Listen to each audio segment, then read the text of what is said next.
Hello friends, welcome back to Indie Hub. मैं हूं ऋतिक शाह और आज हम लोग बात करने वाले हैं यूक्रेन की रिसेंट रिलीज़ की हुई एक ब्लैक लिस्ट के बारे में।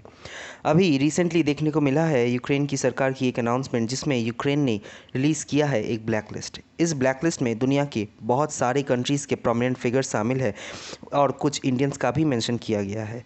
इन सब लोगों के ब्लैक लिस्ट में आने का कारण है प्रो रशिया स्टेटमेंट और आसान व शब्दों में रशिया के सपोर्ट में यूक्रेन रशिया वॉर में दिए गए वेरियस स्टेटमेंट्स।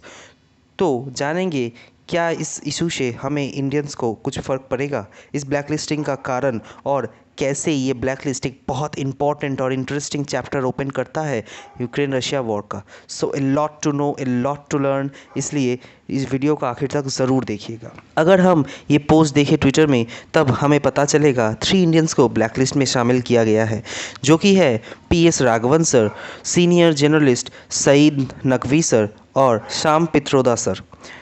जिसमें से राघवन सर हमारे भारत के एक्स फॉरेन मिनिस्टर रह चुके हैं। देखिए, ये छोटी बात नहीं है कि इंडिया के एक एक्स फॉरेन मिनिस्टर और प्रोमिनेंट जर्नलिस्ट को शामिल किया जाना ऐसी ब्लैक लिस्ट में। अब आप सोच रहे होंगे इस ब्लैक लिस्ट का रीज़न क्या है। तो देखिए, आरोप लगाया गया है कि इंडियंस यूक्रेन रशिया वॉर में प्रो रशिया स्टेटमेंट देकर दुनिया में मिस इन्फॉर्मेशन फैला रहे हैं। अब मज़े की बात यह है कि इन सब इंडियन स्टेटमेंट्स में ये मेंशन किया गया था कि यूक्रेन रशिया वॉर के जिम्मेदार सिर्फ रशिया को अकेले ठहराना सही नहीं।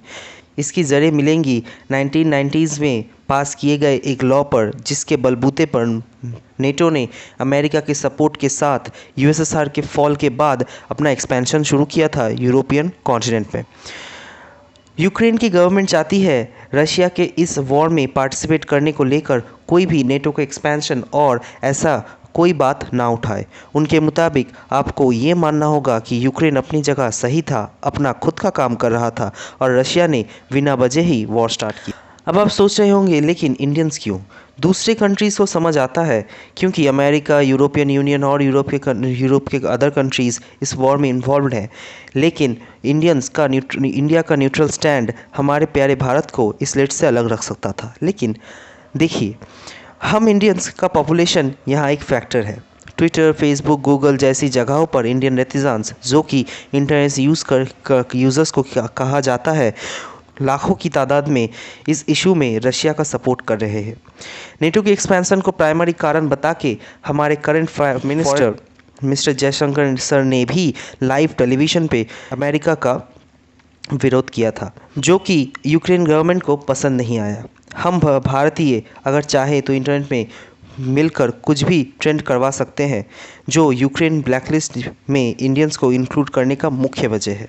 अदर कंट्रीज़ भी यूक्रेन रशिया वॉर को लेकर ऐसी ही कुछ सोच रखती है, लेकिन उनके इंटरनेट में प्रेजेंस कम होने की वजह से इतना समझ नहीं आता। इससे इन ब्लैकलिस्टेड लोगों पर कोई असर पड़ेगा? तो देखिए, ये डिपेंड करता है उन देश की सरकार पर। जैसे यूके की एक नागरिक को भी इस ब्लैकलिस्ट में मेंशन किया गया था प्रो रशिया स्टेटमेंट देने पर। यूके की सरकार ने इस बात को सीरियसली लेकर उस आदमी पर सैंक्शन लगा दिए। हाँ, सही सुना आपने, यूके की सरकार ने अपनी ही देश के नागरिक पर सैंक्शन लगा दिया है। लेकिन इंडिया में ऐसा होने का चांसेस बहुत कम है। अब इंटरेस्टिंग बात देखिए, अमेरिका ने भी इस वॉर के शुरू होने के बाद एक लॉ पास किया था। रशिया के मिस इन्फॉर्मेशन के साथ लड़ने के लिए ये लॉ पास किया गया था। लेकिन मिस इन्फॉर्मेशन वर्ड जियोपॉलिटिक्स में बहुत वेग है। अगर आज मैं कुछ कहूँ और आप उसका विरोध करते हैं तो मैं आपके ऊपर मिस इन्फॉर्मेशन फैलाने का आरोप लगा सकता हूँ। तो जियोपॉलिटिक्स में सब कुछ मिस इन्फॉर्मेशन हो सकता है और कुछ भी नहीं हो सकता।